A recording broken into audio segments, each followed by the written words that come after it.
Okay. And do you sometimes, look at people and then you realize, yeah, this is the person easy to network with. This is the person who's a little hard to network with. Can you make that thing out? Yes, and sometimes there are another category of people who are easy to network with, not necessarily their value, or they'll not take value from you. They'll just eat up your Okay. time. So you have to you have to be able to differentiate that. Luckily, probably over the period of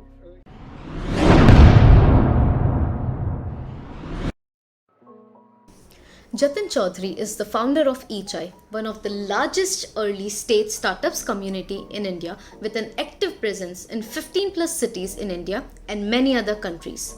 Before starting eChai Ventures, Jatin sold long distance services in Canada while working in a call center in Gandhinagar. Architectural stone products in US and Europe market for while working with export groups in Ahmedabad. Strategic concepts to Microsoft corporate teams while working with high-end technology consulting company in Udaipur and HP enterprise servers and softwares to SMEs and large businesses in Gujarat while working with India's largest IT products distributor. Jatin was selected by Leading Daily, Ahmedabad Mirror as one of the top 35 agents of change of Gujarat. Jatin also won the GCCI Youth Wing Business Idea Award 2011 in the presence of Chief Minister of Gujarat and leading industry icons.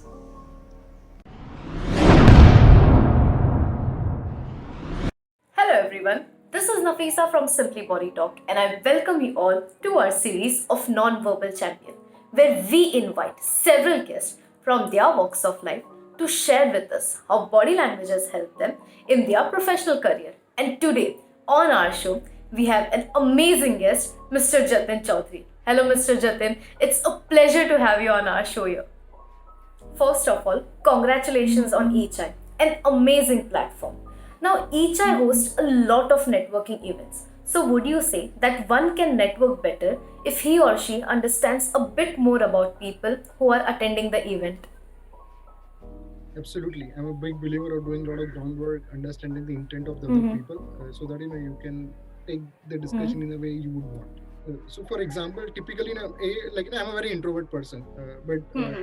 to get the work done, my job is to bring people together, reach out to newer Yeah. set of folks. So I do a lot of groundwork about the people that I'm supposed to reach out to. That could be email or in physical setup. When you are meeting somebody at an event, I'll try to understand. Okay. So first I'll do the research and see. I'll try Mm-hmm. to judge the mood, or what that person is really interested, is passionate about something. So I'll try to do something so that that person also feels that what I'm trying to speak is also something of his Relevant shared to him. interest. Yeah. So I try that a lot of times, and sometimes it works out really well. And how important do you think body language is when a startup founder pitches to an investor? Very important, I believe. So, my job is to, in a way, some of the things that we do, we bring in a lot of investors, we bring in a lot of startups, and they end up Hmm. engaging with us. So, body language is very important for a startup founder. Probably not in terms of just pitching to the investors, but even after you pitch to the investors, you want to take it to the next level for the next set of Sure. meeting. So, it is very important because at the end of the day, you want the other person to trust you and Mm-hmm. probably do the transaction that you believe you want to get things done. So I believe it is very important. And have you ever had such instances where a startup founder's body language was so accurate that you were certain that yes, this is the person who's going to be selected? Yes, Ever? so we Mm-hmm. organize a lot of those demo days where a lot of startups Okay. come and pitch, and in audience, not just investors, a lot of other people are there. So sometimes we end up meeting such startup founders who are able to present themselves in a really, really great manner. So of course, on one Okay. side there has to be subject matter expertise, but on the other side, Uh-huh. the way you present, the way you engage others for your idea. So there are some startups which we have done really wonderfully well. Your own style of communication, does it change while interacting with a startup founder versus while you are interacting with an investor? So probably yes or no. It doesn't change depending, Mm-hmm. of course you try. So the way we try to work is everybody is equal. Of course, we end up meeting a lot of those popular people, but everybody we try to be. But on the other side, it changes with everybody. Even if I meet two Okay. starters, probably the body language would be very different based on whoever that person is. So this is why, like, understanding the persona of the people, and based on why do you communicate with people? Either sometimes you learn, but in this specific case, you want them to do something that you want them to do. Also, they would have approached you to do something that they would want us to do. So idea is, figuring out a bridge which is valuable for both of them. So that is how, with investors, my probably most of our engagement is around inviting them at our meetups, so that they can share or interact with the startup founders. On the other side, with startup founders, our pitch is that we have probably they'll attend, or sometimes we'll have startup founders come as a speakers and at our forums. So more or less, the discussion is very similar, but depending on the individuality, it may differ. Great. And when you do the groundwork, do you also check where this person would really like to meet and then you invite them to that place? Or how does the meeting take place? Luckily, in Ahmedabad, I work out from CII, which is IIM Incubator. So typically, those who haven't been to CII, if they want to meet me and I'll ask them to come over, meet me over here, they'll get, before meeting me, they'll feel, okay, this guy sits at a good place. So similarly, we would partner with a lot of other, all the good people. So for example, when we started a Singapore chapter, ECHI Singapore chapter, we started with Nanyang Business School, which is a A-list institution in Singapore. So a lot of people who would have discovered us for the first time as the folks who are able to host their meetups in Nanyang Business School. So that creates a good aura about what we do before they actually meet us, or before they actually experience what we do. So there is always a conscious effort to get to the stage where before meeting someone, before they meet us, they should feel a little good about us. You have been able to build a credible network across the globe. So, what are the key points which you usually keep in your mind which have been working in your favor? Yep. There are 2 points. I'm more of a face of the community network, but there are a lot of people who contribute significantly for a lot of what we do. And so one of the things that I really want to take care is all the people who associated with us, they should get greater value and they should enjoy being part of us. So for example, with ECHI, we host a lot of those meetups. So there are a lot of different stakeholders. People who host those meetups, who would volunteer with us, people who come as a speaker, and people who would come as an audience. So idea is that make their experience greater. For different individuals, they'll get different thing out of ECHI network. But idea is to keep it very positive, and they should feel. So we use this word a lot, that we are good people to be with. So that is our tagline that we're trying to use. So there is always a conscious effort. Then other thing you do is that you do at least 1 or 2 things that they feel really great about you. So it could be recommending someone with some good people. It could be identifying interesting topics that people find more relevant with. So idea is that every time, based on what kind of people we attract, do one thing greater for them. Okay. And do you think that people's skills matter the most in the type of work that you do? Absolutely. And probably I was an introvert, but I understand the intent of the people, what I want to do, what they would want to do, and where is that way I can engage them.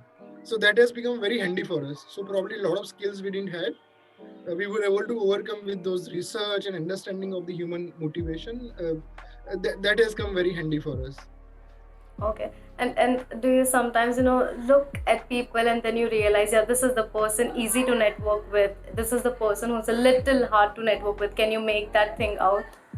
Yes, and sometimes there are another category of people who are easy to network with, not necessarily their value, or they'll not take value from you. They'll just eat up your time. So you have to you have to be able to differentiate that. Luckily, probably over the period of years, there is an intuition that gets built that okay, these are the people. So always what I try to do is that try to help someone with at least one good thing. Okay. Now it is my choice how much I would want to engage with that individual. But always starting point has to be something that I was valuable for someone for something. So that is level 1, and level 2, and you see that how much they are also interested in you, about your work or what you do, and that relationship goes further. But sometimes we end up meeting people, very difficult to have a conversation with, but you can't do anything about them. Okay. Only you just avoid them. When you had to connect with the people, who were of Singapore, when you went there, it must be really hard, right? So how did you build a rapport and a connection with them? So 2-3 things. Over the period of years, we have built a good brand. So each in the startup space, we had a good name. And we will do a lot of research. So I would reach out to people, and always there was a conscious effort to associate ourselves with the A-list brands everywhere. So if I reach out, I'll give you a good example. For example, when we wanted to start our Toronto chapter, Echai by then had already chapters in 10 different countries. Okay. So if I email somebody in Toronto saying that I want to do something, I wasn't a guy from just India trying to do something in a bigger ecosystem. I was a guy who already had a presence in 10 different ecosystems, and Toronto would be the another one. Okay. And they will also see that whether Echai has worked with people. So always I will try to find a common connection. Over the period of we have built a brand, so we would have worked with similar people like Okay. that. So that was always the idea that you have worked with people like you. So always the idea is that they should be able to take a call on this particular thing that there is this saying that you are not good enough for me. So idea is that Echai is always good enough for you. Okay. Whether you want to work with us or not is a different thing altogether. But you already work with people like you, we work with people better than you. So that is the zone we try to be in, and that's why when we want to. And now it is a compounding effect. Since we already have a presence at a lot of good places, a lot of people will see that okay, who's this new guy? Echai. They work with similar people like me in everywhere, and to some extent, a lot of those organizations they also want to scale globally.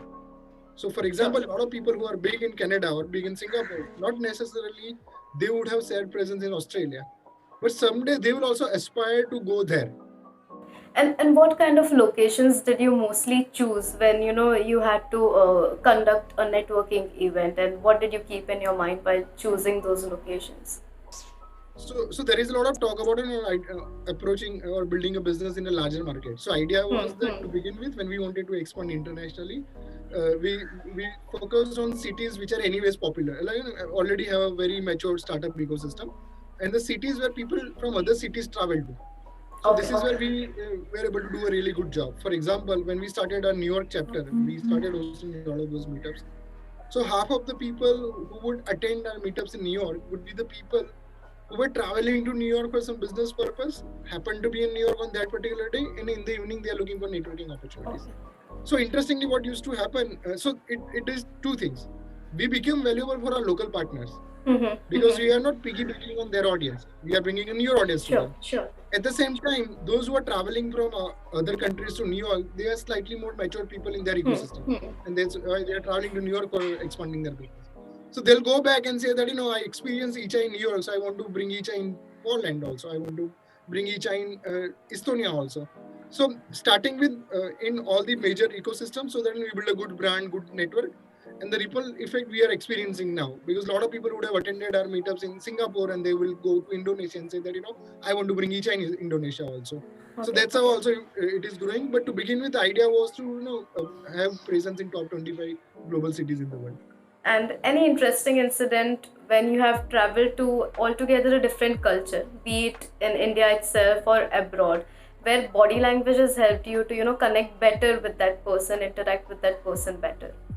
So funnily, when we that was in around 2014. So 2014 was a time Echai was in a huge community. We were just in Ahmedabad and doing good over there, and we traveled to Singapore. So at that time, we were just happy that we are in Singapore, and not just it was a high point that we are able to go to Singapore and attend all those meetups. So during that phase, I realized that so at least in Singapore, a lot of people who travel from outside and do stuff over there. So what we realized that everybody is an outsider. For example, if you behave little well, if you act little more confident, they will want to listen to you. So you are not a seeker; you become a giver. So we tried doing that when we used to attend events. Typically first 1 or 2 events you attend, so that you are a seeker from a small ecosystem. You are in a big place. Try to network with people. So after a couple of such attending such events, we and my friends and we keep on experimenting a lot of things when we interact with people in person. So we thought, let us do this experiment that we behave as the people who know everything, and let's see how it goes. So we got a great response from that. Because a lot of people who would attend that meetup, half of the people are the new people to Singapore. So at least for those half of the people, and you are a leader because they will listen to you because you are more than them. So that has worked at that point in time for us. Are you also someone from the startup world? If yes, Simply Body Talk can work with you to ensure that you deliver your business pitch with confidence. we can also work with you to sharpen your negotiation skills, which will be required when you sit with an investor for your funding. And if you are a startup who has already received funding and you want to make your young leaders ready for their new roles and responsibilities, we can work with you with our group coaching model. Now we'll play a very small game again. I'll be saying you one word, and whatever word comes to your mind, you need to tell me without thinking a lot. It has to be very quick. It's going to be like rapid fire. Ready? Networking. Networking. Okay. Fast. Yeah. Okay, we move to next. Smartphone. OnePlus. Social media. What did you say? Social media. Social media. The first thing comes into my mind is Facebook. Meeting. Make it engaging. Phone call. Avoid. Fashion. Same T-shirt that I wear at each eye. That is my Okay. fashion. Communication. Try to be better at that. Hunger.